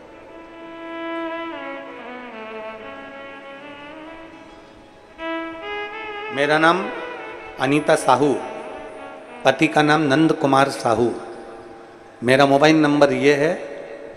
मैं तिल्दा नेवरा, जिला रायपुर, छत्तीसगढ़ से आई हूँ। कहीं बैठी हो तो हाथ हिला सकती हैं। अगर कहीं बैठी हो, मेरा नाम अनीता साहू, पति का नाम नंद कुमार साहू, मेरा मोबाइल नंबर ये है। मैं तिल्दा नेवरा, जिला रायपुर, छत्तीसगढ़ से हूँ। कहीं बैठी हो तो हाथ हिलाइएगा। हाँ ठीक, दिख गए। आ जाओ, बच्चे को लिया लिया। गुरुदेव, शादी के 5 साल तक हम इंतजार करें कि बच्चा होगा, संतान होगी, संतान होगी, पर नहीं हुई। 6, 7 साल, 8 साल, 9 साल, 10 साल, 11 साल, 12 साल, 13 साल निकलते चले गए, संतान का सुख नहीं आया। ऐसा कोई डॉक्टर नहीं जिसके पास हमने इलाज नहीं करवाया, हर जगह पर इलाज करवाया, पर संतान का सुख नहीं आया। बहुत सारे वेदों को दिखाया, टेस्ट भी करवाया। डॉक्टर ने कहा कि तुम्हारे घर में संतान नहीं होगी, संतान का सुख नहीं होगा, तो हमने टेस्ट भी करवाया, टेस्ट पे भी करवाया, तो भी हमें संतान का सुख प्राप्त नहीं हुआ। गुरुदेव, 2022 में भाटापारा में पहली बार आपकी कथा सबके कहने पर सुनना चालू करी। 2022 में जब हम भाटापारा में कथा सुनने के लिए गए, आप कहते हो पंडाल में बैठकर कथा सुनने का फल बहुत मिलता है, जो मांगो मेरा बाबा वो देता है। हमने भाटापारा की पंडाल में बैठकर 1 दिन की मात्र कथा सुनी, और कथा सुनकर हमने वहीं से पशुपति व्रत करना प्रारंभ करा। रोज मंदिर जाते, मंदिर में जाकर जल चढ़ाते, मंदिर में झाड़ू लगाते, पोछा लगाते। सब लोग हम पर हंस कर जाते, क्या तुम मंदिर में नौकरी करते हो? क्या तुम्हें तनख्वाह मिलती है? हम बाबा की नौकरी करते हैं गुरुदेव। मंदिर में झाड़ू पोछा लगाकर आ जाते, जल चढ़ाकर आ जाते।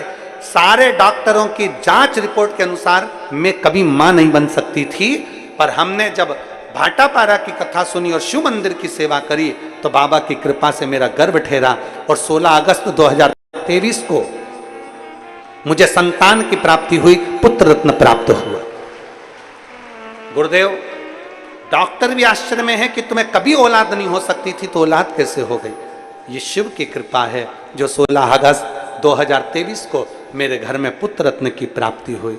और एक लाइन अच्छी लिखी है, मेरे भोले तेरी नौकरी सबसे बढ़िया है, सबसे खरी। एक शिव भक्ति।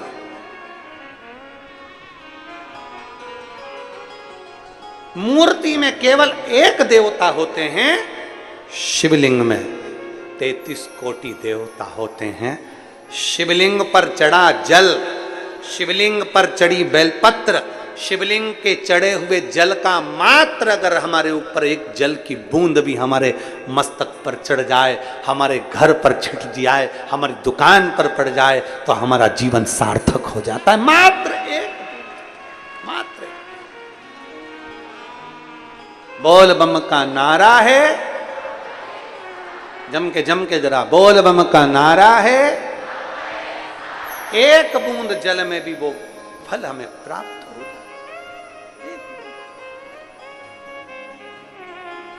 करो उसे।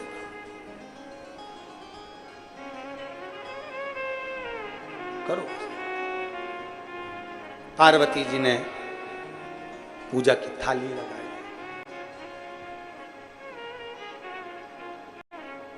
पूजा की थाली माता पार्वती। कहाँ से लाऊं गंगा, कहाँ से लाऊं, कहाँ से लाऊं सरयू अपार पड़ी रे, और भोले तेरी सेवा हमसे ना बनी रे, भोले तेरी सेवा हमसे ना बनी रे। कैसे करूं सेवा, कैसे करूं आराधना? पार्वती पूजन की थाली लगाकर आई। जो माता पार्वती जी ने पूजन की थाली लगाई, सावन महीने की पूजन माता पार्वती जी नियम लेकर शंकर की आराधना में डूबी। शिवरात्रि थोड़ा नियम लेकर पूजन करने वाले की परीक्षा भगवान लेता बहुत है। जो नियम लेके कथा सुनते ना, मैं अब की बार जो नया रायपुर में कथा हो रही है पूरी 5 दिन की सुनूंगी, पक्का नियम ले लिया। इतनी देर में मालूम पड़ा कि कहीं कोई मेहमान घर में आ, फिर नियम लिया मैं अब की बार कथा पूरी सुनूंगी। मालूम पड़े कहीं दूर के रिश्तेदार के यहाँ कुछ हो गया।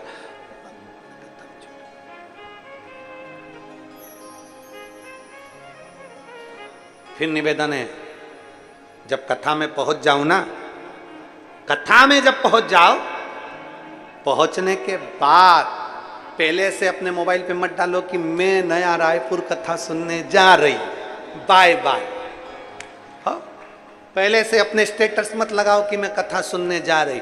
जाते जाते भी रास्ते से वापस लौटना पड़ सकता है, इसलिए जब कथा में पहुंच जाओ तब सेल्फी लो कि हो सकता है कि अब मैं कथा में पहुंच गई। हमारे कुछ कर्म हमको कथा में जाने से रोक सकते हैं, हमारे कुछ कर्म हमें भगवान के नज़दीक जाने से रोक सकते हैं, हमारे कुछ कर्म परमात्मा के नज़दीक पहुंचने से रोक सकते हैं, हमारे कुछ कर्म भगवान के नज़दीक जाने से रोक सकते हैं। पहुंच जाओ तब आ जाइए। कुछ कर्म ऐसे हैं जो हमारे रोक सकते, हमारे नजदीक आने पर हमें रोकेंगे, हमें परमात्मा के नजदीक जाने पर रोकेंगे, हमें प्रभु के करीब में जाने पर रोकेंगे हमारे कर्म। जब पहुंच जाओ तब मानो और खुद फिर चिमटी खोड़ के देखो, हाँ सही में पहुंच गई, हाँ सही में पहुंच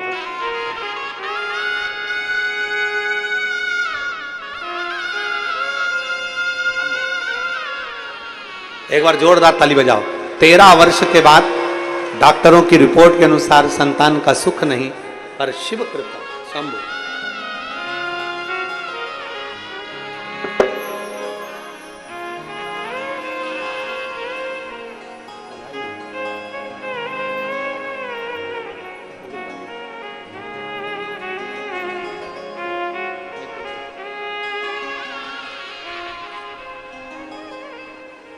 और शंभो शरणे मांगू घड़ी रे घड़ी, दुख काटो दया करी दर्शन शिव तत्व को पाने के लिए। पार्वती जी ने नियम ले लिया, सावन का महीना है, मैं शिव की आराधना में लीन रहूंगी, शंकर की आराधना करूंगी, शिव तत्व में डूबूंगी। आराधना में लगी थी, पूजन की थाली तैयार करके बैठ गई थी, तभी उसी समय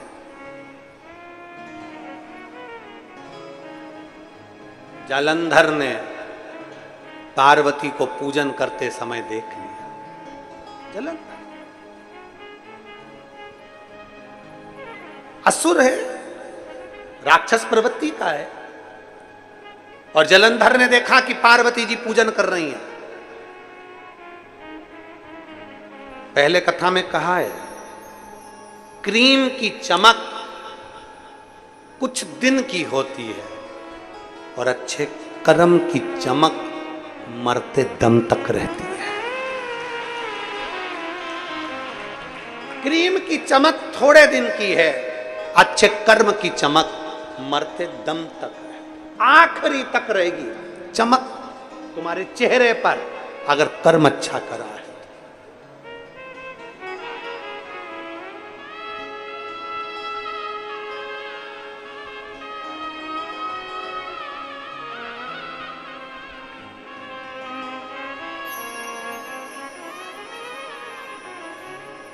फिर निवेदन, मत बुरे कर्म कर बंदे वरना पछताएगा, भगवान के आंखों से तू बच नहीं पाएगा, तू बच नहीं पाएगा। हरे ओ अज्ञानी मत कर नादानी, तेरे कर्म का फल भी तू ही पाएगा, जैसा किया तूने तेरे आगे आएगा। मत बुरे कर्म कर बंदे वरना पछताएगा, भगवान की आंखों से तू बच नहीं पाएगा, तू बच नहीं पाएगा। जालंधर ने माता पार्वती जी को देख लिया। पार्वती जी को देखते ही जालंधर के मन में भाव उत्पन्न हो गया। पार्वती जी की सुंदरता देखकर राजा जालंधर पार्वती जी को अपना बनाने का विचार कर।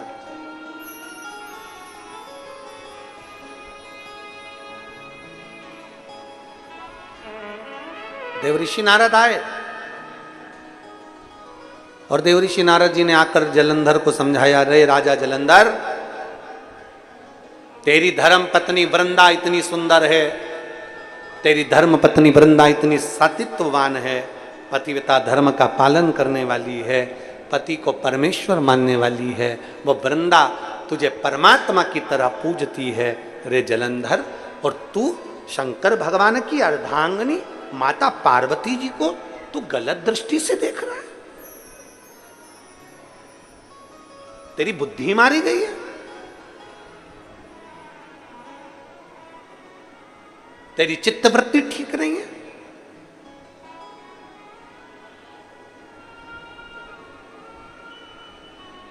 पराई नारी और पराया धन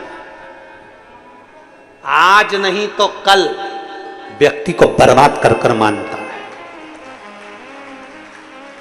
पराई नारी और पराया धन अभी अच्छा लगेगा पर एक दिन बर्बाद। लंकाधिपति रावण की नगरी में पर नारी माता जानकी जी गई और पूरी राजा की नगरी जलकर भस्म हो गई और पूरा वंश मिट गया। वंश, पर नारी और पराया धन, पराई नारी और पराया धन एक ना एक दिन बर्बाद कर कर मानता है, पूरा वंश मिटा देता है, पूरा वंश। तुम्हारे बच्चे,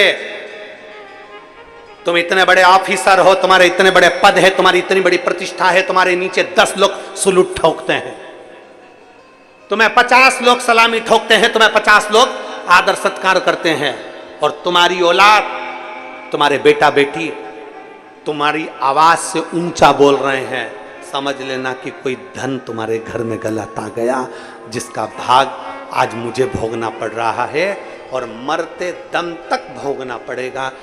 अभी पूरी दुनिया को तुम दबा रहे हो, आने वाले समय में पद और कुर्सी से जब जाओगे तुम्हारी औलाद तुमको दबाएगी, तब समझ में आएगा कि परधन क्या होता है।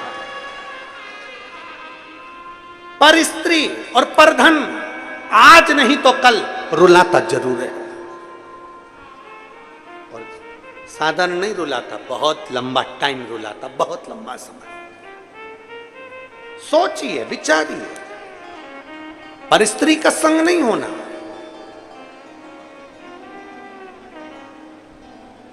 राजा जलंधर ने पार्वती जी पर अपनी दृष्टि, देवऋषि नारद ने समझाया। देवऋषि नारद कहते हैं, जलंधर क्या कर रहा है? शंकर भगवान की अर्धांगिनी है पार्वती जी, और तो उन पर गलत दृष्टि दे रहा है। वो तो मां है, मां, और माता पर गलत दृष्टि। जलंधर को क्रोध आ गया और देवऋषि नारद को मारने के लिए उसने शस्त्र उठाया। देवऋषि नारद समझाने के लिए आए थे, लौट कर चले गए। कुछ समय के बाद दूसरा दिन निकला, ब्रह्मा जी और इंद्र ने आकर समझाया, जलंधर मान जा, पार्वती पर गलत दृष्टि मत दे, पार्वती पर गलत दृष्टि मान जा। जलंधर, जलंधर का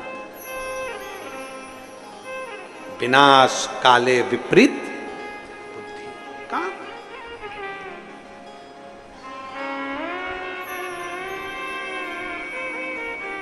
कैसे मान जा? जब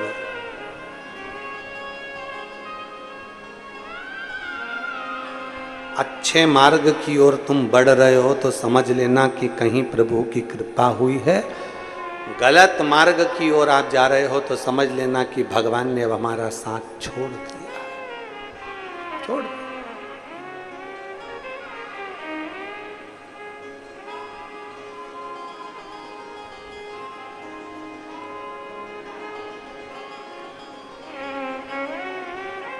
प्रभु से बस कहते रहना, कभी कृपा करना इसी कि किसी ना किसी रूप में तू मेरे सम्मुख में आकर खड़ा हो जाए,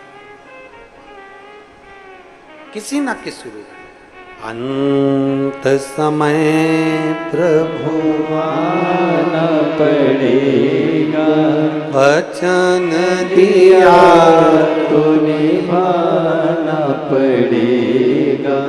आए ना आए प्रभु कुटुंब कबीला, अंत समय प्रभु आना पड़ेगा। वचन दिया तो निभाना पड़ेगा।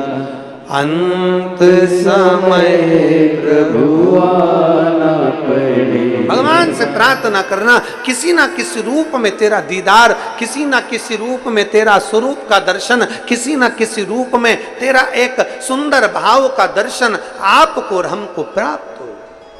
आपको जलंधर समझाया जा राजा जलंधर को, ये जलंधर वो पार्वती है, वो माँ है, वो जगत जननी है, वो दुर्गा है, वो जगत धात्री है, वो माँ अम्बा है, और तू गलत दृष्टि दे रहा है। गलत दृष्टि क्यों? गलत दृष्टि क्यों? किस लिए? क्यों पहुंचे? और महाराज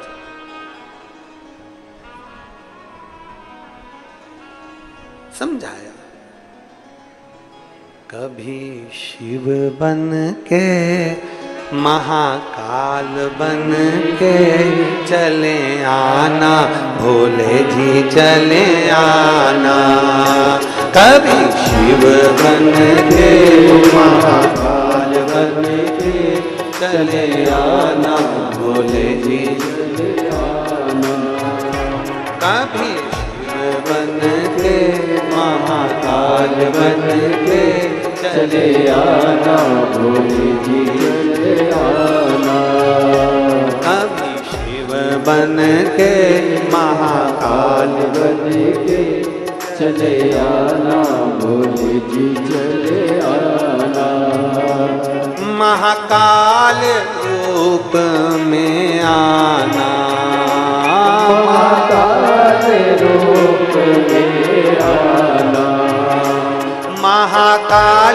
को संग में लाना, महाकाली को संग में लाना। ओ महाकाल रूप में आना, महाकाल रूप में आना। ओ महाकाली को संग में लाना, महाकाली को संग में लाना। डमरू हाथ लेके त्रिशूल साथ लेके चले आना, भोले जी चले आना। डमरू हाथ लेके त्रिशूल साथ लेके चले आना, भोले जी चले आना। दोनों हाथों से